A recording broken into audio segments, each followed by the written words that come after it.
እንዴት ናችሁ ውድ ቤተሰቦቻችን? ይህ አዲስ ስፖርት ነው። እያደመጣችሁን እየተከታተላችሁን ስለሆነ እጅጉን ከልብ አድርገን እናመሰግናለን። የዕለተ ማክሰኞ የማለዳ ስፖርት የመረጃ ሰዓታችንን ወደ እናንተ ልናደርስ እነሆ ዛሬም በድጋሚ ተገናኘን። የተለያዩ ስፖርታዊ ጉዳዮችን የምናነሳበትን የዛሬ ፕሮግራማችንን ወደ እናንተ እናደርሳለን። ዛሬ እንግዲህ በስፋት ክለቦችን የተመለከቱ ስፖርታዊ ጉዳዮችን እናነሳለን። በተለይ በክረምቱ የተጫዋቾች የዝውውር መስኮት የትኞቹ ክለቦች የትኞቹን ዝውውሮች ሊያደርጉ ይችላሉ የሚሉትን ጉዳዮች በስፋት የምንዳስስ ነው የሚሆነው። ከማንቸስተር ዩናይትድ ጋር፣ ከአርሰናል ጋር፣ ከቼልሲ፣ ከሊቨርፑል፣ ከማንቸስተር ሲቲ እንዲሁ በስፔን የሚገኙት እነ ሪያል ማድሪድ እና ባርሴሎናን ጨምሮ ሌሎችም የአውሮፓ ታላላቅ ክለቦች በዝውውር መስኮቱ ላይ ምን አይነት እንቅስቃሴዎችን ለማድረግ አቀዱ የሚለውን ነገር በስፋት እየተከታተልን ወደ እናንተ የምናደርስ ነው የሚሆነው። ወደ ቤተሰቦቻችን እናንተም ሀሳብ አስተያየቶቻችሁ ልታጋሩን ትችላላችሁ። ከዝውውር ጉዳዮች ጋር አያይዛችሁ ያላችሁን ሀሳብ ልትገልጹልን ትችላላችሁ። ከክለቦቻችሁ ጋርም በተያያዘ ያላችሁን ሀሳብ ልታጋሩን ትችላላችሁ። ከኛ ጋር ስለሆናችሁ እያደመጣችሁን ስለሆነ ግን እኛ ከልብ አድርገን እናመሰግናለን። ከመሸጋገሪያ በኋላ በድጋሚ ተመልሰን ስንመጣ በቀጥታ ወደ ዛሬው ፕሮግራማችን የምናመራ ይሆናል። አብራችሁኝ እንድትቆዩ በአክብሮት ጋብዛለሁ። ይህ አዲስ ስፖርት ነው።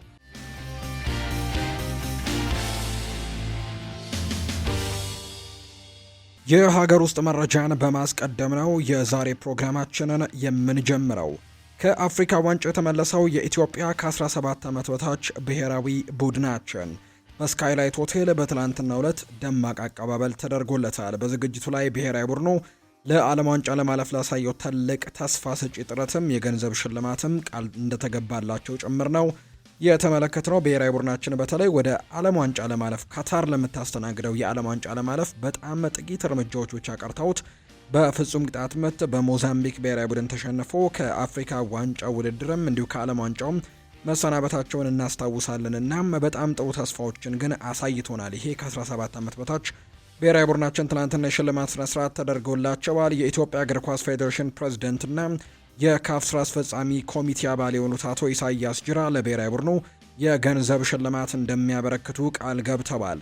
የኢትዮጵያ ኦሎምፒክ ኮሚቴ ፕሬዝዳንት ዶክተር አሸብርም በተመሳሳይ ለቡድኑ የገንዘብ ሽልማት ለማበረከትም ቃል እንደገቡ ጭምር ነው የተናገረው። በቡድኑ አቀባበል ዝግጅት ላይ አስተያየታቸውን የሰጡት የኢትዮጵያ እግር ኳስ ፌዴሬሽን ፕሬዝዳንት እንዲሁ ደግሞ የካፍ ስራ አስፈጻሚ ኮሚቴ አባል አቶ ኢሳያስ ጅራ ለእነዚህ ልጆች ሳውራ በጣም ስሜታዊ እሆናለሁ ስለ እነዚህ ልጆች ሳውራ ሲሉ ነው የተናገሩት። አክለውም በሽንፈቱ ያለፉትን ቀናት ከባድ እንደነበር ገልጸው አብረን ለተሻለ ውጤት መስራት አለብን በማለት ነው የተናገሩት። የኢትዮጵያ እግር ኳስ ፌዴሬሽን በቀጣይ ቡድኑን በቅርብ እንደሚከታተለውም ነው ፕሬዝዳንቱ የገለጹት። የፌዴሬሽኑ ዋና ስራ አስፈጻሚ አቶ ባህሩ ጥላሁን በበኩላቸው ኢትዮጵያ ከናንተ ብዙ ትጠብቃለች፣ ምንም ማዘን አያስፈልግም ነው ያለው። አያይዘውም ከባዱ ሰዓት አብረን አልፈናል፣ በቀጣይ ደግሞ የእግር ኳስ ህይወታችሁ የተሻለ ነገር እንደሚገጥማችሁ ተስፋ አድርጋለሁ ሲልም ተናግሯል። የኢትዮጵያ ኦሎምፒክ ኮሚቴ ፕሬዝዳንትም ሲናገሩ ያማል ሲሉ ነው የዓለም ዋንጫ ህልም አለመሳካቱን የገለጹት። ዓለም ላይ ሊታዩ የሚገቡ ልጆች እንዳሉን አሳይታችኋል ብለዋል። ከምንም በላይ ጨዋታ ሳይበልጧችሁ በተለይም በሞሮኮ በግፍ ነው በቀጥታ ማለፍ ይገባችሁ ነበር፣ ሁላችንም ኮርተንባችኋል ሲሉ ይናገራሉ። አሸናፊ ብሔራዊ ቡድን መፍጠር እንደሚቻል አሳይታችሁናል። እድሜ አጭበርብሮ መወዳደሩ ቀርቷል። ማሳያና አርአያ ናችሁ። ከጎናችሁ ነን። ሀገርም ኮርታባችኋለች ሲሉ ዶክተር አሸብር ሀሳባቸውን ሰጥተዋል። ሌላኛው የሀገር ውስጥ መረጃ የምንመለከተው ወልዋሎ አዲግራት ዩኒቨርሲቲም ለፍጻሜ ደርሷል። በኢትዮጵያ ዋንጫ ግማሽ ፍጻሜ ጨዋታ ትላንትና ሲደረግ ወልዋሎ አዲግራት ዩኒቨርሲቲን ከመቀሌ ሰባ እንደርታ ጋር ነበር ያገናኘው። ወልዋሎ አዲግራት ዩኒቨርሲቲ በመለያ ምት 7-6 ማሸነፍ ችሏል። ሁለቱ ቡድኖች በመደበኛው የጨዋታ ክፍለ ጊዜ ምንም አይነት ጎል ሳይቆጠርበት ጨዋታው 0-0 በሆናቸው ውጤት ነበር የተጠናቀቀው። ውጤቱን ተከትሎ ወልዋሎ አዲግራት ዩኒቨርሲቲ ለኢትዮጵያ ዋንጫ ፍጻሜ መድረሱን አረጋግጧል። ወልዋሎ አዲግራት ዩኒቨርሲቲ በፍጻሜው ደግሞ የሲዳማ ቡናና የኢትዮጵያ መድንን አሸናፊ እንደሚገጥም ነው ይፋ የተደረገው። የማንቸስተር ዩናይትድ ጉዳዮችን እንንገራችሁ። ወደ ውጭ ሀገር ስፖርታዊ መረጃዎቻችን እናምራና ዩናይትድ ከብሩኖ ሚጌል ፈርናንዴዝ ጋር ንግግር እንደጀመረ የሚያሳዩ መረጃዎች ይፋ ተደርገዋል።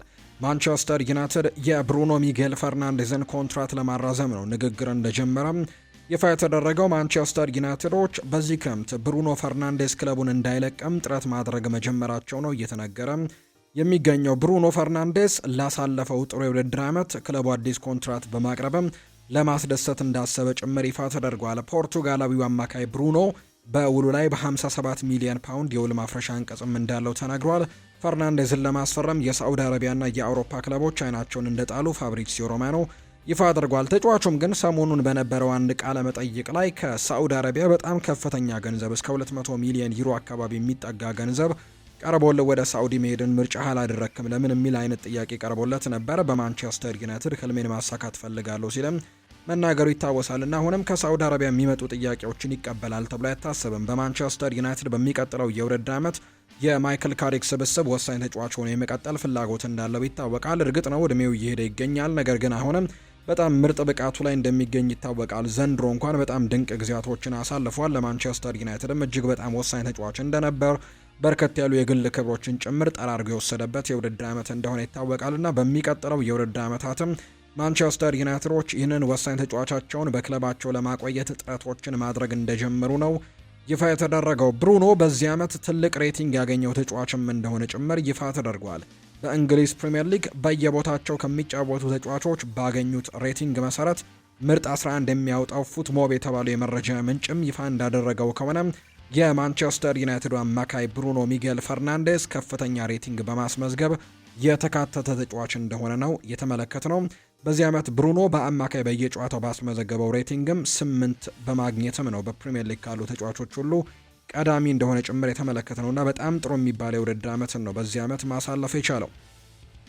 ሌላኛው ዌይን ማርክ ሩኒ ነው ስለ ብሩኖ ሚጌል ፈርናንዴስ ሀሳቡን የሰጠው።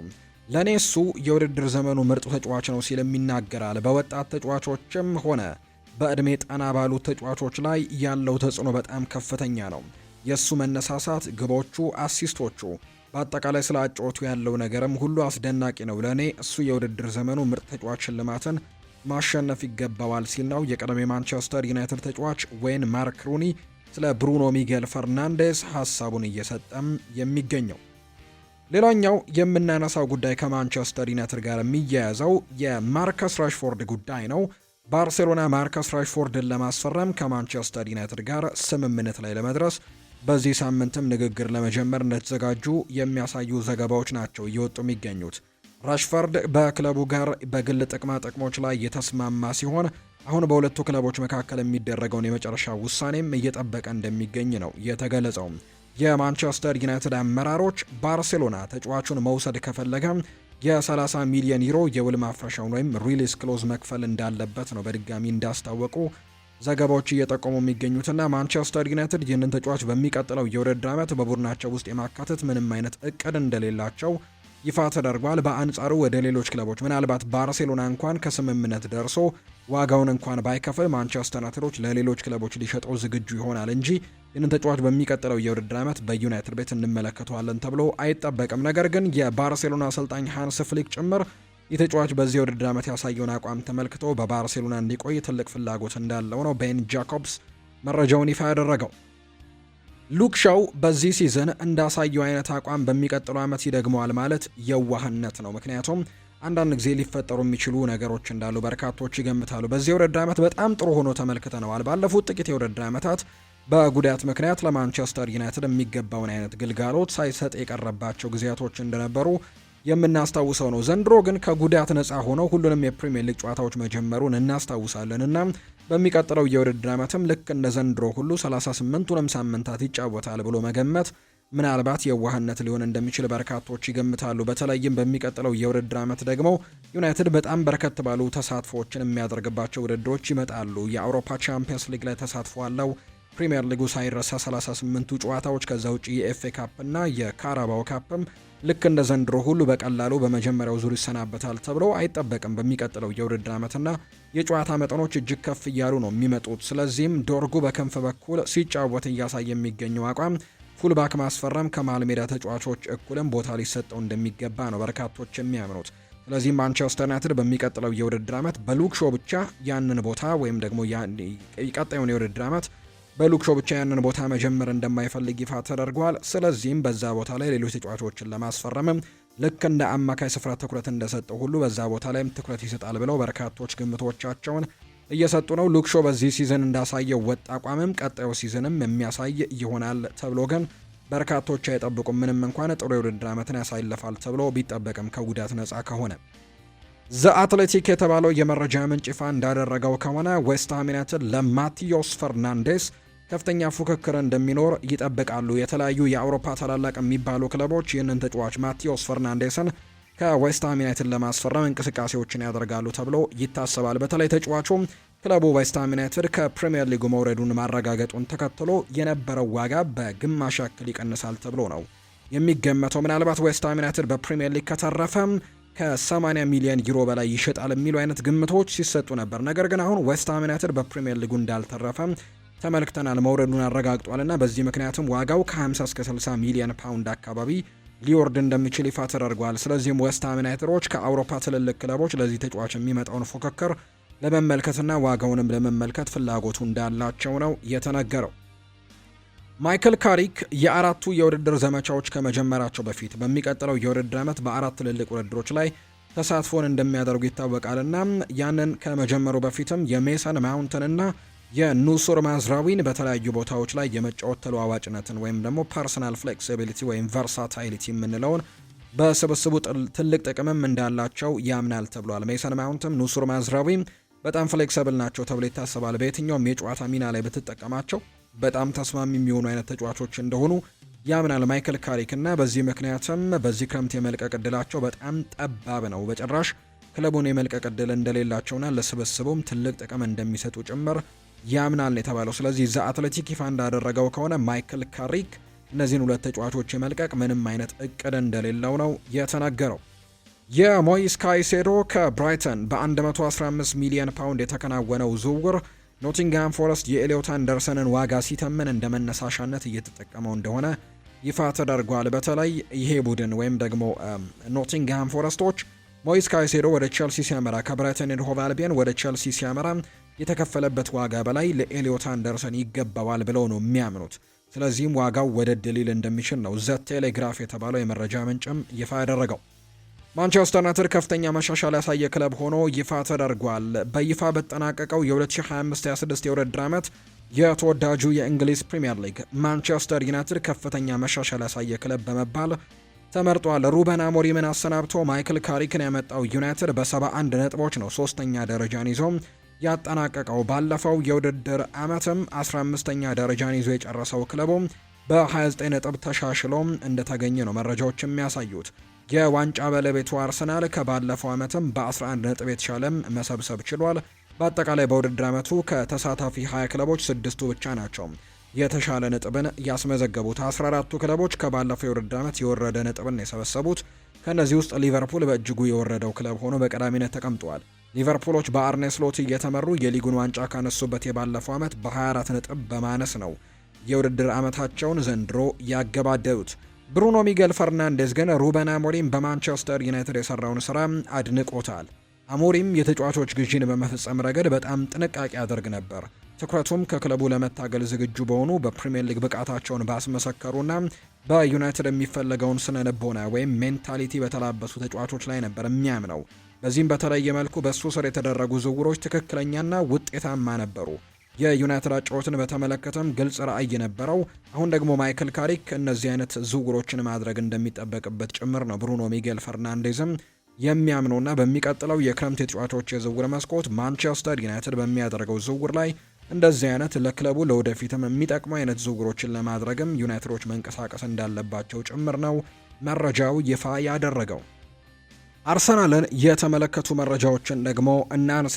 ሊያንድሮ ትሮሳርድ ከዋንጫ ርክክቡ በኋላ በቀጣይ ሲዘን ከአርሰናል ጋር ይቆያል ወይስ አይቆይም በሚል ጉዳይ ላይ ጥያቄ ቀርቦለት ምላሹን ሰጥቷል። በተለይ ተጫዋች ባለፈው የክረምት ተጫዋቾች የዝውውር መስኮትም ክለቡን ሊለቅ በጣም ከጫፍ ደርሶ እንደነበር እናስታውሳለን። ነገር ግን በአርሰናል መቆየቱ በዚህ ውድድር ዓመት ከቡድኑ ጋር ዋንጫ እንዲያሳካም ትልቅ አስተዋጽኦን አድርጓል። ተጫዋቹም ቢሆን በዚህ ውድድር ዓመት በተለይ አሁንም በመጨረሻዎቹ አካባቢዎች ላይ በጣም ጥሩ የሚባሉ ጊዜያቶችን ያሳልፈዋል። ለዚህ ቡድንም ትልቅ ውጤት ማምጣትም አንደኛው አስተዋጽኦ አበርካች እንደነበር እናስታውሳለን እና እንደ ባለፈው የክረምት ተጫዋቾች የዝውውር መስኮት ሁሉ በዚህም የክረምት ተጫዋቾች የዝውውር መስኮት ከተለያዩ ክለቦች ጋር ስሙ ይነሳል ተብሎ ይጠበቃል። ሊያንድሮ ትሮሳርድ በክለቡ ይቆይ እንደሆነ ጥያቄ ቀርቦለት ምላሹን ሰጥቷል። አዎ እኔ እንደማስበው በቀጣይ ዓመት ከዚህ ደግሞ የሊጉ ሻምፒዮን ከሆነው ክለብ ጋርም እንደምቆይ ነው። ምክንያቱም አሁንም ከአርሰናል ጋር አንድ ቀሪ የውል ዓመት አለኝና በእኔ በኩል በዚህ ሰዓት ምንም ይህንን ክለብ የመልቀቅ ሀሳቡ በጭራሽ አእምሮ የለም ሲልም ነው የሚናገረው። ከውድድር ዓመቱ አቅደነው የነበረው የሊጉን ዋንጫ አሳክተናል። አሁን ላይ ትልቁ ትኩረታችን በቀጣይ ቅዳሜ በክለባችን ታሪክ የመጀመሪያውን የቻምፒየንስ ሊግ ዋንጫ እንደምናሸነፍ ተስፋ ማድረግ ነው። ከዚያም በሚቀጥለው የውድድር ሲዝንም ሌላ በጣም ጥሩ የውድድር ሲዝን ይሆንልናል ብዬ አስባለሁ። እኔም በዚህ ክለብ ውስጥ የመቆየትን ሀሳብ ብቻ ያለኝ ሲልም ጭምር ነው የተናገረው። ይህንን ሀሳብ የሰጠው ሊያንድሮ ትሮሳርድ ነው። ይሄ ቡድን ከ22 ዓመታት በኋላ ዳግም የሊጉ ሻምፒዮን ሆኗል። አሁን ለመላው የአርሰናል ደጋፊዎች መናገር የምፈልገው ከዚህ በኋላ ይህ ቡድን ደግሞ ደጋግሞ ዋንጫዎችን እንደሚያሸንፍ ነው። ቡድኑን ለማጠናከር አስፈላጊውን ከፍተኛ በጀትን በጅተናል ሲልም ጭምር ነው የአርሰናል ኮቼርማን የሆነው ጆሽ ክሮንኬ የተናገረው። የአርሰናል ባለቤት ልጅና የክለቡ ምክትል ፕሬዚደንት የሆነው ጆሽ ክሮንኬ በመላው ዓለም ለሚገኙ የአርሰናል ደጋፊዎች ልብ የሚያሞቅ መልእክትን ያስተላለፈላቸው። በመላው ዓለም የሚገኙ የአርሰናል ደጋፊዎች ከ22 ዓመታት በኋላ ደስ በሚል ስሜት ተሞልተዋል።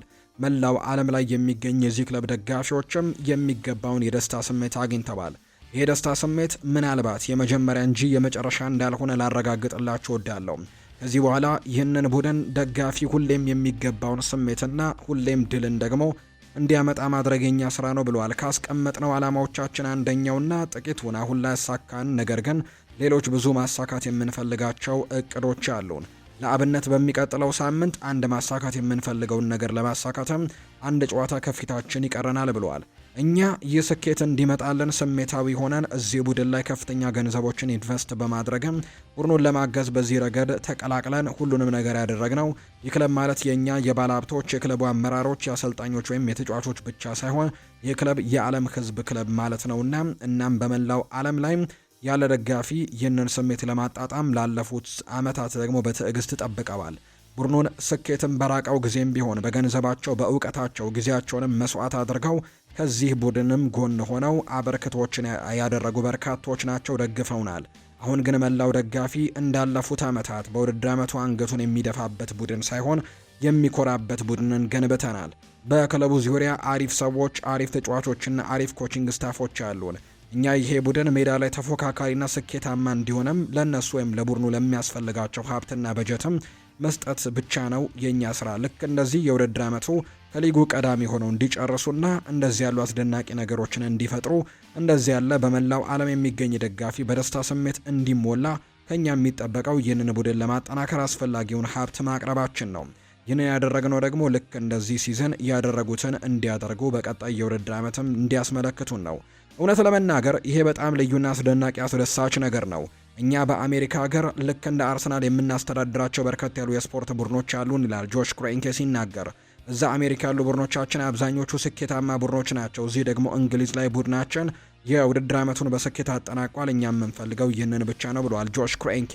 ይህ ስኬት ማንም እንደሚያውቀው ዝም ብሎ ከመሬት ተነስቶ ወይም ደግሞ በአንድ ጀንበር የመጣ አይደለም፣ አሊያም በእድል ያገኘነው ስኬት አይደለም። የሚኬል አርቴታ የተጫዋቾቹና የመላው የክለቡ ዙሪያ ያሉ ስታፎችም የስራና የልፋታቸው ውጤት ነው።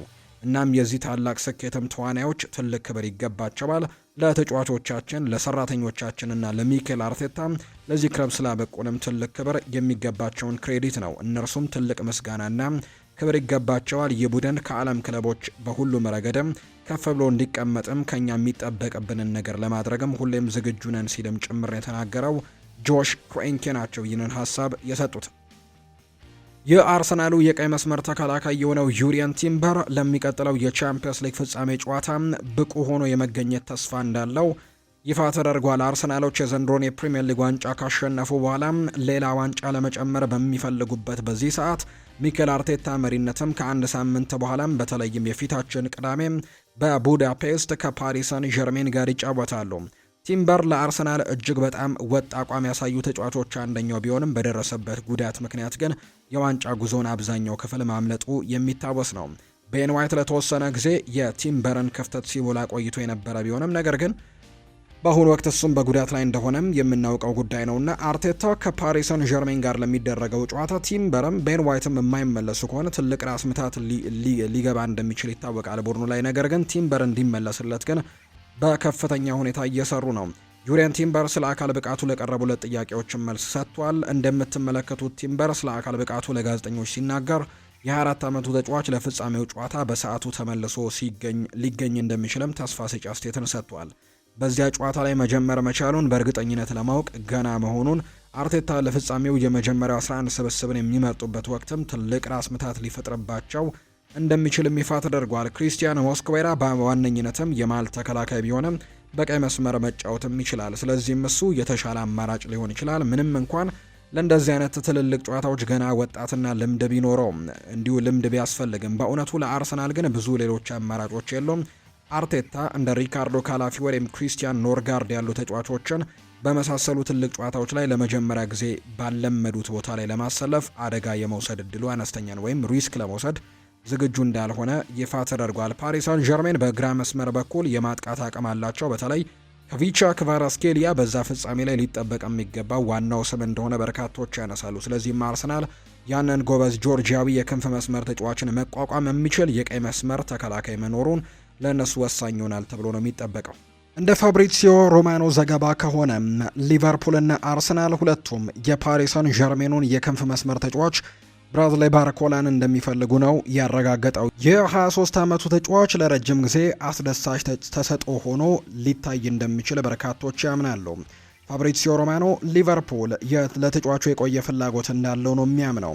ባርኮላ እንግዲህ በአሁኑ ጊዜ በፓሪስ ሳን ዠርሜን ቤት የመጀመሪያ አስተላለፍ ውስጥ በመደበኛነት የማይካተት በመሆኑ በዚህ ክረምትም ክለቡን ለቆ የመውጣት እድሉ ከፍተኛ ነው። በፋብሪሲዮ ሮማኖ የቅርብ ጊዜ የዩቲዩብ ዘገባ መሰረትም ባርኮላ ለሊቨርፑል ቁም ነገር ያለው አማራጭ ተብሎ ተገልጿል። አርሰናልም ተጫዋቹን የሚወደው ሲሆን በዚያ ቦታ ላይ ደግሞ ቡድኑን ለማጠናከር እያሰበ ይገኛል። ፋብሪሲዮ ሮማኖ ሲናገርም በዚህ ክረምት የዝውውር መስኮት ውስጥ ሌላኛው የክንፍ ተጫዋች ስም መዘንጋት የለበትም። እሱም የብራድሊ ባርኮላ ስም ነው። ምክንያቱም ሊቨርፑልና አርሰናል ይህንን ተጫዋች እጅጉን ያደንቁታል። ባርኮላ እስካሁን በፓሪስ ሳን ዠርሜን አዲስ ኮንትራት አልፈረመም። ስለዚህም ባርኮላ ለሊቨርፑል እንደገና ቁም ነገር ያለው አማራጭ ሊሆን እንደሚችል እየተነገረ ነው። ስለዚህም ይህ የባርኮላ ጉዳይ ሊሆን ይችላል። ከአርሰናልም እውነተኛ ፍላጎት አለ። አርሰናልም ባርኮላን ይወዳሉ። አርሰናል አስፈላጊ የሆነ አጥቂ ተጫዋችን ለመጨመር እያሰቡ ነው። የክንፍ ተጫዋችም ይሁን ወይስ ደግሞ እንደ አጥቂ ይሁን ማየት ያለብን ጉዳይ ይመስላል። ስለዚህም አርሰናል በውስጥ ደረጃ ምን ማድረግ እንደሚፈልጉ መወሰን አለባቸው። ነገር ግን ባርኮላ ለሊቨርፑል አማራጭ እንደሆነ እርግጠኛ ነው። ከአንድ ዓመት በፊት ጀምሮ በሊቨርፑልም እጅግ አድናቆት ያለው ተጫዋች እንደነበር ሲነገር ነበር። ብራድሊ ባርኮላ ለሊቨርፑል ወይም ለአርሰናል ምን ሊያመጣ ይችላል የሚለው በርካቶች ይጠብቃሉ። በተለይ ባርኮላ ከግራ መስመር ላይ ክህሎት፣ ፍጥነትና ለግብ ደግሞ የማስቆጠር አቅም አለው። ለዚህም ደግሞ የሊቨርፑል እንደ ኮዲ ጋክፖ እንዲሁም ደግሞ በአርሰናል በኩል እንደ ጋብሪኤል ማርቲኔሊና ሊያንድሮ ትሮሳርድ ካሉ ተጫዋቾችም የተሻለ አማራጭ ሊሆን እንደሚችል በርካቶች ግምቶቻቸውን እየሰጡ ነው የሚገኘው። ፈረንሳዊው ተጫዋች በፓሪስ ሳን ዠርሜን መደበኛ ተጫዋች ላይሆን ይችላል። ነገር ግን በዚህ ውድድር ዘመን በሁሉም ውድድሮች 14 ግቦችን አስቆጥሮ 8 አሲስቶችን ማድረግ የቻለ ተጫዋች ሆኗል። ስለዚህም ተጨማሪ የመጫወቻ ጊዜን ካገኘ ምን ያክል አስተዋጽኦችን ሊያደርግ እንደሚችል መገመቱ ቀላል ነው ተብሎ ይታሰባል። እርግጥ ነው ባርኮላ በእንግሊዝ እግር ኳስ ምን ያክል እንደሚላመድም አናውቅም። ይህ ደግሞ በአንፊልድ እና በኤሜሬትስ ስቴዲየም በቅርብ ጊዜ በቀላሉ የአዳዲስ ተጫዋቾች ላይ የታየ ችግር ነው። ፍሎሪያን ቬርትስ እና ቪክተር ዮኬሬሽ ባለፈው ክረምት በየክለቦቻቸው የፈረሙ ሁለት ትልልቅ ተጫዋቾች ናቸው። ነገር ግን በጀርመን እና በፖርቱጋል እንደነበሩት በፕሪሚየር ሊጉ ጥሩ ሆኖ አልታዩም። ባርኮላ ከፍተኛ ደረጃ ያለው ተጫዋች ለመሆን የሚያስፈልጉ ነገሮች ያሉት ይመስላል። ነገር ግን ቀደም ሲል በፕሪሚየር ሊግ ልምድ ላለው ሰው በቅርበት መመልከት ዋጋ ሊኖረው እንደሚችል ነው ዘገባዎች እየጠቆሙ እንደሚገኝ መረጃው ይፋ ያደረገው። የሊቨርፑል ጉዳዮችን ደግሞ እናንሳ። ራያን ግራቨንበርች ይናገራል። መሐመድ ሳላህና አንድሬው ሮበርትሰን ለሁሉም ነገር አመሰግናችኋለሁ። የዚህ ክለብ እውነተኛ ሌጀንድና እኔ ከእናንተ ጋር ሜዳ ላይ አብሬ በመጫወቴ በጣም ትልቅ አመስጋኝ ሲልም ጭምር ነው የሚናገረው። ለቀጣይ ህይወታችሁ መልካሙን ሁሉ እመኝላችኋለሁ ሲልም ጭምር ነው የተናገረው ራያ ግራቨንበርች። እነዚህን ሁለት ትላንትና በተለይ ከሊቨርፑል ጋር በይፋ መለየታቸውን እየተናገሩትን መሐመድ ሳላህና አንድሬው ሮበርትሰንን በተመለከተ የሰጠው ሀሳብ ነው። በሚቀጥሉት ጊዜያቶችም ወይም በምትቀላቀሉበት የትኛውም ክለብ በምትሄዱበት ቦታ ሁሉ መልካሙን ሁሉ እንዲገጥማችሁ እመኛለሁ ሲል ይናገራል። ዩቬንቱስ ስለ አንድሬው ሮበርትሰን ዝውውር መረጃዎችን የጠየቀ ሲሆን ተጨባጭ የሆኑ እርምጃዎችንም መውሰድ ጀምረዋል ተብሏል። ቶተናም አስቀድሞ የራሱን ሙከራዎች ያደረገ ሲሆን አሁንም ተጫዋቹን ለማስፈረም ረገድም ይበልጥ ተጠቃሽ በሆነው ቀዳሚ መስመር ላይ የሚገኘው ቶተናም እንደሆነ ይፋ ተደርጓል። ነገር ግን ዩቬንቱስም ቢሆን የዚህ ተጫዋች ዝውውርን ለማድረግ እንቅስቃሴዎችን እንደሚያደርግ የሚያሳዩ መረጃዎች ናቸው እየወጡ የሚገኙ። ስለዚህ በሚቀጥለው የውድድር ዓመት አንድሪው ሮበርትሰንን ለማስፈረም ሙከራዎችን ያደርጋሉ ተብሎ ይታሰባል። ሳላህም ስለ ቀጣዩ ቡድኑ እንዲሁ አንዳንድ ሀሳቦችን ሰጥቷል። አሁንም የሚሆነውን ማየት አለብኝ ሲል ነው የተናገረው። አሁን ላይ ጊዜ አለኝ፣ ወደ ዓለም ዋንጫው እየሄድኩኝ ነው። ከዛ በኋላ ሁሉም ነገር ግልጽ ይሆናል። ከዚያ በፊት ጥሩ ድል ከተገኘ ውሳኔን ወስናለሁ፣ ካልሆነ ግን ከዓለም ዋንጫ በኋላ ነው ውሳኔን የማሳለፈው ሲልም ሙሐመድ ሳላ በርካቶች የሚጠይቁትን ወይም የሚጠብቁትን ውሳኔ እንዲያሳልፍም ሀሳቡን ሰጥቷል። የያን ዲያማንዴን በተመለከተ የምናነሳቸውን ጉዳዮች እናንሳ። አሁንም የሊቨርፑል ቀዳሚ የዝውውር ኢላማ ሆኖ ቀጥሏል። ፓሪስ ሰን ዠርሜንም ቢሆን እሱን ለማስፈረም ነው የራሱን ጥረት ለማድረግ እያሰበ እንደሚገኝ የተነገረው። ሊቨርፑል ያን ዲያማንዴን ለቡድኑ ፍጹም ተስማሚ ያደርገው ይመለከቱታል። በተለይ በሁለቱም የክንፍ መስመሮች በግራም በቀኝም የመጫወት ትልቅ ታለንት ስላለው ከፍተኛ ብቃት እንዳለው ይታመንበታል። ለዝውውሩ መሳካት ዋናው ቁልፍ ነገር የሊያብዚሽ ዋጋ ጥያቄ ሲሆን በአሁኑ ሰዓት ክለቡ ተጫዋቹን ለመልቀቅ ወደ 100 ሚሊዮን ዩሮ አካባቢ ነው የሚፈልገው። ይሄ ደግሞ ትንሽ የተጋነነ እንደሆነ በርካቶች ያምናሉ። ፓሪስ ሰን ዠርሜን ለተጫዋቹ መልቀቅም በሩን የሚከፍት ከሆነ ብራድሌ ባርኮላ ሌላኛው የሊቨርፑል አማራጭ ይሆናል። ምንም እንኳን ነገሩ በቀላሉ የሚሳካ ባይሆንም ፓሪስ ሰን ዠርሜኖች ግን ምትክ ማግኘት የሚችሉ ከሆነ አቋማቸውን ሊያለሰልሱ እንደሚችሉ ይነገራል። ሊቨርፑል በዚህ ክረምት 2 የክንፍ ተጫዋቾቻቸውን ወይም ደግሞ አንድ የክንፍ ተጫዋችንና የተለያዩ የፊት መስመር ቦታዎች ላይ መጫወት የሚችል ወይም ቨርሳታይል ሌላ አጥቂ የማስፈረም እድል እንዳላቸው የሚያሳዩ ዘገባዎች ናቸው በትልቁ እየወጡ እንደሚገኝ ይፋ የተደረጉት። እነዚህን ተጫዋቾች ለማምጣት ሙከራዎች ያደርጋሉ። ምናልባት የእነዚህ ተጫዋቾች ዝውውር ካልተሳካ ደግሞ አንቶኒ ጎርደንንም ሊመለከቱ የሚችሉበትን እድል እንዳለ ፋብሪዚዮ ሮማኖ ይፋ አድርጓል። እንግዲህ እንደተናገረው ከሆነ ፋብሪዚዮ ሮማኖ አንቶኒ ጎርደን በሊቨርፑል የእጩ ዝርዝር ውስጥም ያን ያክል ከፍተኛ ቦታ ላይ ባይሆንም፣ ነገር ግን የያን ዲያማንዴና የባርኮላ ጉዳይ የማይሳካ ከሆነ ግን ጎርደንን በሶስተኛ ምርጫ እርከን ላይ ይሆናል ተብሎ ይታሰባል። ይህንን ተጫዋች ለማስፈረም ምናልባት ሶስተኛው ምርጫቸው ሊሆን እንደሚችል የሚያሳዩ ዘገባዎች ናቸው እየወጡ የሚገኙት። አርነ ስሎት ይናገራል። ባለፈው የውድድር ዘመን እኛን ለመቅጠም በጣም አስቸጋሪ ከነበሩባቸው ምክንያቶች አንደኛው በግራና በቀኝ በኩል አስፈሪ ማጥቃት አማራጮች ስለነበሩን ነው። ይህም በክንፍ ተጫዋቾቻችን ብቻ ሳይሆን በክንፍ ተጫዋቾችና በክንፍ ተከላካዩ መካከልም የነበረው ቅንጅት በጣም ጥልቅ ስለነበርና በጣም ጥሩ ስለነበር ነው። ባለፈው የውድድር ዘመን የነበረን አጨዋወትን በመግለጽ ቢኖርብኝም በክንፍ ተጫዋችና በክንፍ ተከላካይ ጥምረት ላይ በእጅጉ የተመሰረተ ነበር ብዬም እገልጸዋለሁ። በዚህኛው የውድድር ዘመን ይህንን በድጋሚ ለመሞከር ጥረናል፣ ነገር ግን ባለፈው ዓመት የመጨረሻው ውጤት ሊሳካልን አልቻለም። ይህ ሲባል ግን ነገሩ በሱ ላይ ብቻ የተንጠለጠለ ነው ማለት አይደለም። እኔን ጨምሮ ሁላችንም ያንን ተመሳሳይ የብቃት ደረጃ ይዘን አልቀረብንም ሲልም ነው አርነ ስሎት ጨምሮ ሀሳቡን እንዲሁ እየተናገረ የሚገኘው። ሌላኛው አርነ ስሎት ያነሳው ሀሳብ ሁሉም ሰው ስለ ክንፍ ተጫዋች የሚያወራበት አንደኛው ምክንያት መሐመድ ሳላ እየለቀቀ ስለሆነ ነው። ስለዚህም ቢያንስ ስለ አንድ የክንፍ ተጫዋች ማሰብ ሙሉ በሙሉ ምክንያታዊ ነው። ባለፈው የውድድር ዘመን የነበሩ የክንፍ ተጫዋቾች ለስኬታችን ምን ያክል አስፈላጊ እንደነበሩ ስናይ ያለፈው የውድድር ዘመን ራሱ መልሱን የሚሰጠን ይመስለኛል። ጎሎችን ያስቆጥራሉ፣ የጎል ኳሶችንም ያመቻቹ ነበር። በመሆኑም ባለፈው የውድድር ዘመን ሊጉን እንድናሸንፍም ወሳኝ አካል የነበሩት እንደዚህ አይነት ነገሮች ናቸው። በአጠቃላይ አሁን ላይ በእግር ኳስ ውስጥ በክንፍ ተጫዋቾች ላይ የሚደረገው ትኩረት ከጊዜ ወደ ጊዜ እየጨመረ መጥቷል ሲልም አርነ ስሎት ጨምሮ እንደሚናገር ነው መረጃዎች የወጡት።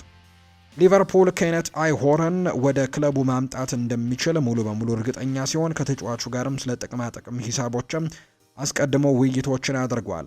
የክለቡ እቅድ ታዳጊውን ካስፈረሙ በኋላ ለአንድ ወይም ደግሞ ለ2 ዓመታት በውሰት መስጠት እንደሆነ ይፋ ተደርጓል። ባየር ሌቨርኩዘን፣ አርቢ ለብዚሽ፣ ማንቸስተር ሲቲ እና ባየር ሚኒክም ተጫዋቹን ለማስፈረም በፉክክር ውስጥ ይገኛሉ ተብሏል። ቦሩሲያ ዶርትመንድ እና ስቱትጋርትም የጀርመኖቹ ክለቦችም በአንጻራዊነት ከበስተጀርባ ሆነው የሚከታተሉ ናቸው። በዚህ የዝውውር ፉክክር ውስጥ የተሳተፉ 2 የቡንደስሊጋ ክለቦች ተጫዋቹ ውሎ አድሮ ሊቨርፑልን እንደሚቀላቀል በጽኑ እንደሚያምኑ ነው ፍሎሪያን ፕሌተንበርግ የስካይ ጀርመኒው ዘጋቢ የተናገረው። የማንቸስተር ሲቲን ጉዳዮች እንመልከት። የለንደኑ ክለብ ቶትንሃም አለመውረዱን ስላረጋገጠ ለዛም አሁን ላይ ሳቪኒሆን በዝውውሩ መስኮቱ ላይ በድጋሚ ለማስፈረም እንቅስቃሴ ያደርጋል ተብሎ ይታሰባል። ባለፈው የክረምት የተጫዋቾች የዝውውር መስኮት ይሄ ቡድን ሳቪኒሆን ለማስፈረም ትልቅ ጥረት አድርጎ እንደነበርና ሳይሳካላቸው እንደቀረ ይታወሳል። ነገር ግን አሁን ላይ ማንቸስተር ሲቲም ቢሆን ይህንን ተጫዋች ለመልቀቅ ዝግጁ የሆነ ይመስላል። በተለይ ቶተናም ደግሞ አለመውረዱን ተከትሎ። ስለዚህም በሚቀጥለው የክረምት የተጫዋቾች የዝውውር መስኮት በድጋሚ ሳቪኒሆን ከማንቸስተር ሲቲ ለማስፈረም እንቅስቃሴዎች ማድረጋቸው አይቀሬ እንደሆነ ይፋ ተደርጓል። ለዝውውሩ በድጋሚ 60 ሚሊዮን ፓውንድ የመጨረስ ፍላጎትም አለው ሲል ነው ዴይሊ ሜል ዘገባውን ያሰፈረው። ሲቲ የዋንጫ ድሉን ትላንትና አክብሯል። ማንቸስተር ሲቲ ከደጋፊዎች ጋር በጎዳና ላይ የዋንጫ ድሉን አክብሯል። ማንቸስተር ሲቲ በዚህ ዓመት የኤፍኤ ካፕና የካራባው ካፕ ዋንጫዎችን ማሳካቱን እናስታውሳለን። በትላንትናው የክለቡ የዋንጫ ድግስ ላይም የጎዳና ላይ ክብረ በዓል ላይም በርካታ ደጋፊዎችም ነው የተገኙት። በተለይ አሰልጣኝ ፔፕ ጓርዲዮላ በ10 ዓመታት ውስጥ ያስመዘገባቸው 20 ዋንጫዎችም በቀድሞ ሌጀንዶቹ ጭምር እነ ቪንሶን ኮምፓኒ፣ እነ ፈርናንዲኒዮ፣ እነ ጃክ ግሪሊሽ ጭምር በተገኙበት እንዲሁ ዋንጫዎቹ በሙሉ ለእይታ እንደቀረቡ ጭምር ተመልክተናል። በክብረ በዓሉ ላይ ቃሉን የሰጠው ራያን ሸርኪ ሲናገር ብዙ በፈገግታ የተሞሉ ሰዎችን አያለው፣ ህይወት ማለት ለኔ እንደዚህ ነው ሲልም ነው ራያን ሸርኪ የተናገረው። ከሪያል ማድሪድ ፍላጎት እየጨመረ በመምጣቱ ማንቸስተር ሲቲ ከሮድሪ ጋር አዲስ የኮንትራት ንግግር ለማድረግ እቅድ እንዳላቸው ተነግሯል። የፔፕ ጓርዲዮላ መውጣት ለሮድሪ ኢቲያድን ለመልቀቅ እንዲያስብ በር ሊከፍትለት ይችላል የሚል እምነት እየጨመረ ሲሆን ማድሪድ ተጫዋቹን ስለሚያስፈርምበት ሁኔታ በቅርበት እየተከታተሉት ይገኛሉ። ነገር ግን ማንቸስተር ሲቲ በተቻላቸው አቅም ይህንን ተጫዋች በክለቡ ለማቆየት ጥረቶችን ሊያደርግ እንደሚችል እየተነገረ እንደሚገኝ ነው ዘገባው የጠቆመው። ስለዚህ የፔፕ ጓርዲዮላ መውጣት ለሮድሪ ግን ምናልባት በር ሊከፍትለት እንደሚችል ፉትቦል ኢንሳይደር መረጃውን ይፋ አድርጓል። ኤንዞ ማሬስካ የፔፕ ጓርዲዮላ ተተኪ ሆኖ በቅርቡ ይሾማል። እናም ኮል ፓልመርን በማይታመን ሁኔታ ወደ ማንቸስተር ሲቲ ሊመልስ ይችላል የሚል መረጃ ይፋ ተደርጓል። በስታንፈርድ ብሪጅ የረጅም ጊዜ ቆይታ ላይ ጥርጣሬ እየጨመረ በመምጣቱ ሲቲ የፓልመርንና የቼልሲን ሁኔታ በቅርበትም እንደሚከታተል ነው የሚታመነው። እንግሊዛዊ ኮከብ በሰማያዊዎቹ ቤትም አብረው ከነበሩበት ጊዜ ከማሬስካ ጋር ጥሩ ግንኙነት እንዳለው ጭምር ፉትቦል ኢንሳይደር የተባለ የመረጃ ምንጭም ይፋ አድርጓል። ማኑኤል ፔሌግሪኒ ማንቸስተር ሲቲ ሁሌም በልብ የሚኖር ክለብ ነው። እዛ ያሳለፍኩባቸው አመታቶች በጣም ነው የምወዳቸው። ብዙ ታሪክ አለኝ እዛ። ከምንም በላይ ደግሞ ደጋፊው ብዙ ነገር ሰጥቶኛል። እናም እስከ ህይወቴ ፍጻሜ የሲቲ ደጋፊ ነኝ ብሏል ማኑኤል ፔሌግሪኒ ሲናገር። ያያ ቱሬም ምን አይነት ተጫዋች ነው! እሱን ማሰልጠን ነገሮችን ቀላል ያደርግልሃል። ሌሎች ምርጥ ተጫዋቾች በሲቲ ቤትም ማሰልጠኛ ያለው እነ ኬቨን ደብሮይነ፣ እነ ዳቪድ ሲልቫ፣ እነ ሰርጂዮ ኩን አጉዌሮ። ነገር ግን ቱሬ ከሁሉም ልዩ የሆነ ተጫዋች ነው። እሱ በጣም አስደናቂ ተጫዋች ነበር ሲል ፔሌግሪኒ ይናገራል። ፔፕ ጓርዲዮላ ታላቅ ስራን ሰርቶ ነው ከሲቲ የወጣው። እናም በእውነቱ በዚህች 10 ዓመታት የማይታመንና በሲቲ ታሪክ ውስጥ ትልቁን አሻራ አሳርፎ ነው የወጣው። ቀጣይ ለሚመጣው አሰልጣኝም ትንሽ ከባድ ስራ ይጠብቀዋል። የፔፕን ቦታ መሸፈን በጣም ከባዱ ስራ ይሆናል ሲልም ነው የተናገረው ማኑኤል ፔሌግሪኒ። የሪያል ማድሪድ ጉዳዮችን ደግሞ እናንሳም። ሁለት ትልልቅ ኮከቦችን ለማድሪድ ለማስፈረም ተስማምተናል ብለዋል ኤንሪኬ ሪኬልሜ። የሪያል ማድሪድ ፕሬዝዳንታዊ ምርጫ እጩ የሆኑት ኤንሪኬ ሪኬልሜ ለክለቡ ሁለት ትልልቅ ተጫዋቾችን እንደሚያስፈርሙ ቃል ገብተዋል። ሁለት በዓለም ላይ የታወቁ ኮከብ ተጫዋቾች ወደ ሪያል ማድሪድ ለማምጣት ተስማምተናል ሲሉ ኤንሪኬ ሪኬልሜ ይናገራሉ። በሁለት ሳምንታት ውስጥ ይፋ እናደርጋለን ያሉት እጩ ፕሬዝደንቱ እኔ የምመረጥ ከሆነ ሁለቱ ኮከቦች ለማድሪድ ይጫወታሉ ብለዋል። በአሰልጣኝ በኩልም እየሰራን እንገኛለን ሲሉም ጨምረው ተናግረዋል። ቻቪ አሎንዞ መሰናበቱ ልክ አልነበረም፣ የተሳሳተ ውሳኔ ነው ያሉት ኤንሪኬ ሪኬልሜ የመልበሻ ቤቱ ኃላፊነት ሊሰጠው ይገባ ነበር ብለዋል። ጆዜ ሞሪኖ ምርጥ አሰልጣኝ ነው፣ ነገር ግን ሪያል ማድሪድ የአጭር ሳይሆን የረጅም ጊዜ እቅድ ነው የሚያስፈልገው ሲሉ ነው እጩ ፕሬዝደንቱ ኤንሪኬ ሪኬልሜ የሚናገሩት። በስፔን ብሔራዊ ቡድን ውስጥ የሪያል ማድሪድ ተጫዋቾች አለመኖራቸው የሚያሳፍር ነገር ነው ብለዋል ኤንሪኬ ሪኬልሜ ጨምረው ሲናገሩ። በሌላ በኩል ደግሞ ባርሴሎና በርካታ ተጫዋቾችን ለብሔራዊ ቡድኑ ልኳል። እኛ ምርጫውን ካሸነፈን ወደፊት ታላላቅ ተጫዋቾችን ወደ ቡድናችን እናመጣለን፣ እንዲሁም የሪያል ማድሪድ ኮከቦችንም እንደገና ወደ ስፔን ብሔራዊ ቡድን እንዲመለሱ እናደርጋለን ሲል ነው ኤንሪኬ ሪኬልሜ የተናገረው። ከዚሁ ከስፔን ምርጫ ጋር በተያያዘ በኋላ ላይ በስፋት እናነሷለን። አሰልጣኝ ሉዊስ ዴላ ፉዌንቴ የመረጡትን ስብስብ በኋላ ላይ በስፋት እናነሷለን። ነገር ግን የስፔን ብሔራዊ ቡድን አሰልጣኝ የሆኑት ሉዊስ ዴላ ፉዌንቴ አንድም የሪያል ማድሪድ ተጫዋችን ሳያካትቱ ነው ምርጫቸውን ይፋ ያደረጉት። ለየትኛውም የሪያል ማድሪድ ተጫዋቾች ለምን ጥሪ ያላደረክም ተብሎ ጥያቄ ቀርቦለት ነበር። አሰልጣኙም የማንኛውም ክለብ ተጫዋች ይሁን ምንም አያገባኝም፣ የምመለከተው ከኛ ጋር የመጫወት አቅም ያላቸው መሆኑን ብቻ ነው የምመለከተው ሲል ይናገራል። አንድ ተጫዋች ከየትኛውም ቡድን እንደመጣ አልመለከትም። እንደ ደጋፊ አይነት ጠባብ አስተሳሰብም የለኝም። ስለዚህም እኔ አሰልጣኝ ነኝ፣ ከየትኛው ክለብ ይምጣ የሚል ምልክት አላደርግም። እኔ ጥሩ ተጫዋቾችን ብቻ ነው የምመርጠው ሲል አሰልጣኝ ሉዊስ ዴላ ፉዌንቴ ሀሳቡን እንደሰጠ ነው የተነገረው። አንድም የሪያል ማድሪድ ተጫዋች ለስፔን ብሔራዊ ቡድን ሳይጠራ የቀረው ከዛሬ 92 ዓመታት በፊት ነው። ዘንድሮ ከዛ በኋላ ለመጀመሪያ ጊዜ ይህ ነገር ተፈጥሯል። አንድም የሪያል ማድሪድ ተጫዋች በዓለም ዋንጫ ላይ በስፔን ብሔራዊ ቡድን ውስጥ አንመለከተውም። ትናንትና ይፋ በተደረገው የ2026ቱ የዓለም ዋንጫ ስብስብ ላይ የስፔን ብሔራዊ ቡድን ስብስብ ውስጥ አንድም የሪያል ማድሪድ ተጫዋች አልተካተተም። ይህ ደግሞ ክስተት በስፔን እግር ኳስ ታሪክም ትልቅ መነጋገሪያ ሆኗል። ሆኖም ግን የ92 ዓመት ታሪክን በተመለከተ በዓለም ዋንጫ ታሪክም ስፔን ያለ ሪያል ማድሪድ ተጫዋች ስትሳተፍ የዘንድሮ የ2026 ውድድር በታሪክ ለመጀመሪያ ጊዜ ነው። ከዚህ ቀደም በየትኛውም የዓለም ዋንጫ ቢያንስ አንድ ማድሪዳዊ ተጫዋች አይጠፋም ነበር። ለምሳሌ በ1950 የውድድር ዓመትም በትንሹ አንድ ተጫዋች እንደነበር እናስታውሳለን። ያለፉትን ጥቂት የዓለም ዋንጫዎች ከተመለከተን በ2022 ኳታር ባስተናገደችው የዓለም ዋንጫ ላይ 2 ተጫዋቾች ነበሩ።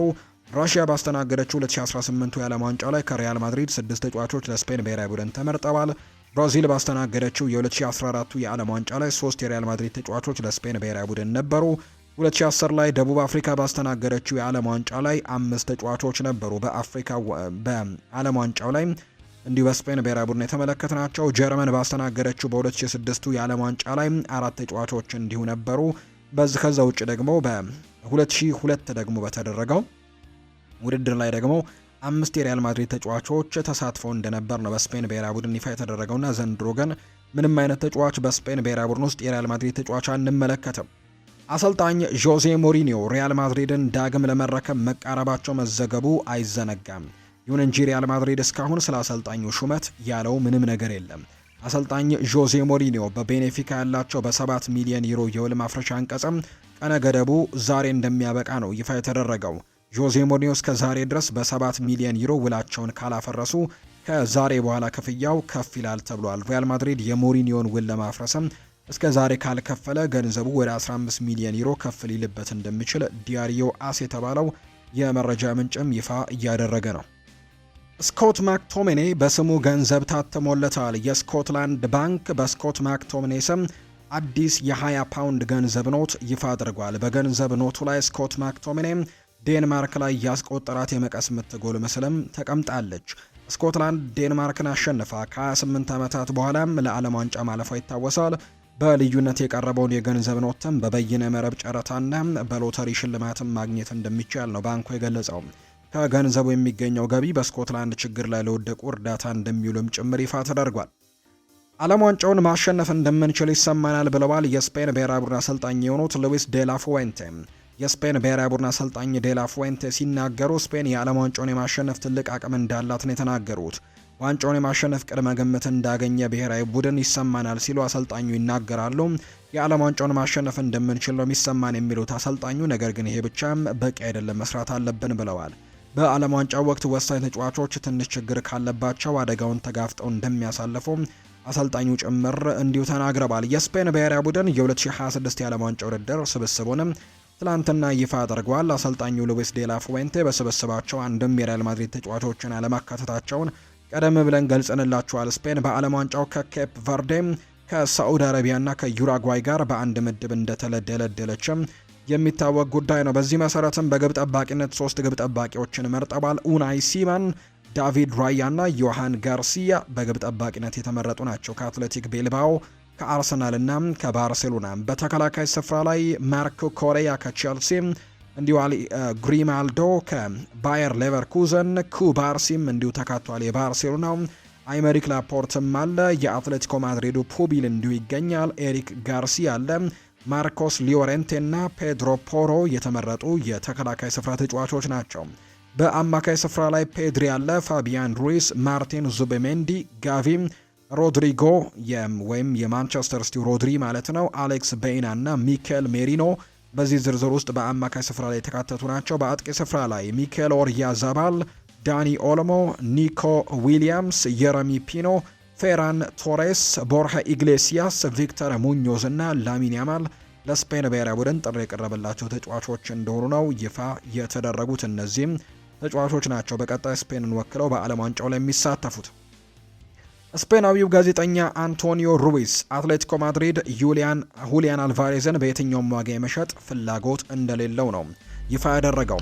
አትሌቲኮ ማድሪዶች ለሁሊያን አልቫሬዝ የክለቡ ውድ ተከፋይም እንዲሁ ለማድረግም ጭምር እቅድ እንዳላቸው የሚያሳዩ ሪፖርቶችን ይፋ እያደረጉ ይገኛሉ። ተጫዋቹ ሰሞኑን በተለይ የመልቀቅ ፍላጎቶች ያሉት ከዲየጎ ሲሞኔ ጋርም ጥሩ የሚባል ግንኙነት የለውም የሚሉ አይነት መረጃዎች እየወጡ ነው። ነገር ግን አትሌቲኮ ማድሪዶች በየትኛውም ዋጋ የመሸጥ ፍላጎት የላቸውም። አትሌቲኮዎች ለሁሊያን አልቫሬዝ የክለቡ ውድ ተከፋይ ከያኖ ብላክ እኩልም የሚያደርገውን አዲስ ውልም ያቀረቡለት ቢሆንም ተጫዋቹ ግን አዲስ ውል መቀበል ላይ አለመቀበሉን እስካሁን ይፋ እንዳላደረገ ነው የተናገረው።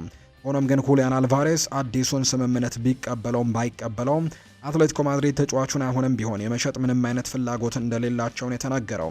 ባርሴሎና፣ አርሰናል እና ፓሪስ ሳን ዠርሜን ደግሞ የዚህ ተጫዋች ፈላጊዎች እንደሆኑ ነው ይፋ የተደረገው። ኤሲ ሚላን በሚቀጥለው የውድድር ዘመን ዋና አሰልጣኝ አድርገው አንዶኒ ኢራኦላን ለመቅጠር ወኪሎቹን ጠይቋል ተብሏል። ኢራኦላ በዚህ ክረምት እንደሚለቅ ካረጋገጠ በኋላም በፕሪሚየር ሊግ እና በአውሮፓ በርካታ ክለቦች እየተፈለገ ይገኛል ተብሏል። ክሪስታል ፓላስ እና ሌቨርኩዘንም እንዲሁ ፍላጎት እንዳላቸው ነው መረጃዎች የወጡት።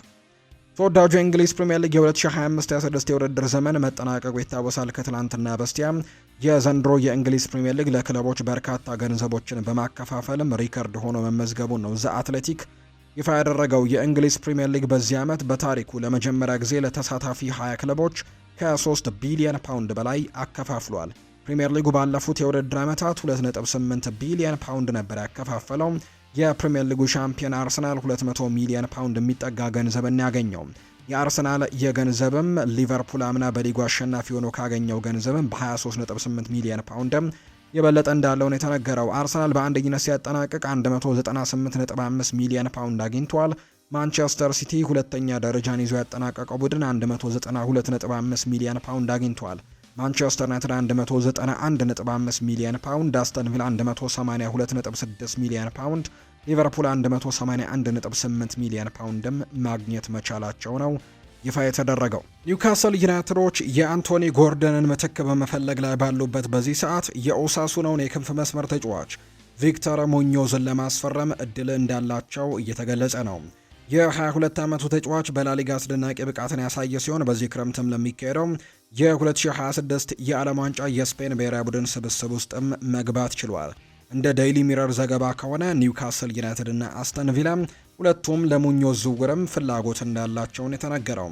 ኒውካስል ጎርደንን ወደ ባየር ሚኒክ ለመዛወር ንግግር እያደረገ በመሆኑ ተጫዋቹን እየታዘቡት ይገኛሉ።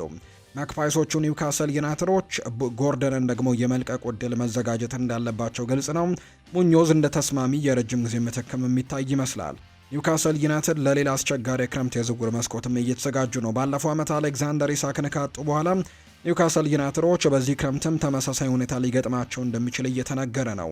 በአንድ በኩል የኒውካስል ደጋፊዎች ክለቡ ቀድሞውኑ ጎርደንን ለመተካት እየሰሩ መሆኑንና ሙኞዝን ተስፋ ሰጪ አማራጭ ሆኖ መታየቱ ሊያበረታታቸው እንደሚችል ይፋ ተደርጓል።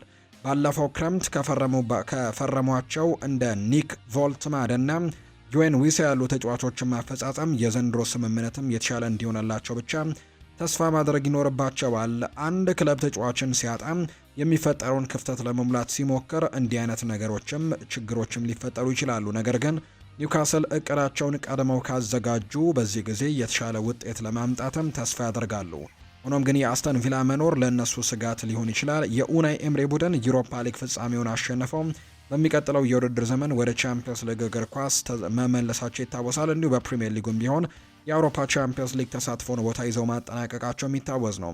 ሙኞዝ ወደ እንግሊዝ የሚዘዋወር ከሆነ በአሁኑ ወቅት የተሻለ ፕሮጀክት ስላላቸው አስተን ቪላን እንደሚመርጥ እርግጠኛ ነው። ከዚያም በላይ ደግሞ ከቪላ ፓርክ ከስፔናዊው አሰልጣኝ ኡናይ ኤምሪ ጋር አብሮ የመስራት እድሉም ለተጫዋቹ ሌላ ምክንያት ሊሆን እንደሚችል በርካቶች ግምቶቻቸውን እየሰጡ እንደሚገኝ ነው የተገለጸው። የተወደዳችሁና የተከበራችሁ ቤተሰቦቻችን ለዛሬ ያዝንላችሁ አዳዲስ ስፖርታዊ መረጃዎቻችን እነዚህን ነው የሚመስሉት። ስላደመጣችሁን፣ ስለተከታተላችሁን፣ ቆይታችሁን ከኛ ጋርም ስላደረጋችሁ እጅግ ከልብ አድርገን እናመሰግናለን። ፉአድ ባህሩ የዛሬውን ፕሮግራም እየመራው ከእናንተ ጋር ቆይታን አድርግ ያለው የተለያዩ ርዕሰ ጉዳዮችን አካፈልንበት የዛሬ ፕሮግራማችን ይህንን ይመስል ነበር።